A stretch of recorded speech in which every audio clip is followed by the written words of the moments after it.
ભવાની પ્રાકૃતિક ફાર્મ ધર્મેન્દ્રસિંહ પરમાર। આજે અમારા ખેતરમાં અમે કૃષ્ણકમળ ડાંગર કરી છે, એટલે નીચે લીલું છે। તો નીચે લીલાના હિસાબે તમે જોઈ શકો છો કે અમે વચ્ચે વચ્ચે વઢાયું છે, દરેક 5-5, 10-10 ફૂટે।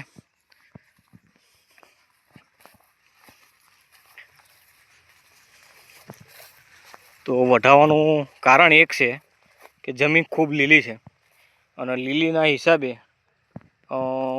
ડાંગર જે છે નીચે જમીન હુકાતી નથી એટલે અંદર કટર કે આપણે કંઈ વઢાવવા જવાતું નથી।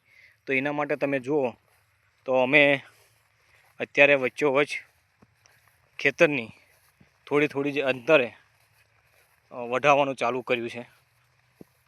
તો આ વાઢવાથી શું ફાયદો થશે એ તો અમને જોયા પછી ખ્યાલ આવશે, પણ એક વસ્તુ અમને એટલું જાણવા મળી કે આ વાઢવાથી અમારા જમીનમાં જે હેજ છે એ થોડોક સુકાય છે।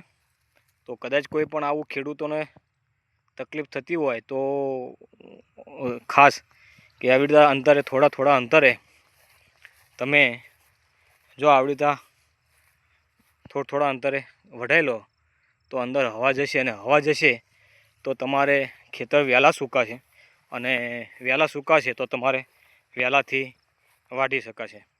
તો ખાસ મારે દરેક મિત્રોને નમ્ર અપીલ કે તમારા જો ખેતરમાં સુકાતું ના હોય અથવા લીલું બહુ હોય તો આવી રીતે તમે બનાવી શકો છો। જુઓ તમે, અને ત્યાં માણસ પણ અત્યારે લીટા કરવાનું ચાલુ છે, એટલે આવી રીતે બનાવવાનું ચાલુ છે। તો આ કરવાથી 5 થી 6 દિવસમાં વરાપ જેવું થઈ જાય છે, એટલે ટ્રેક્ટર તમારું કટર પણ ચાલતો થઈ જાય છે।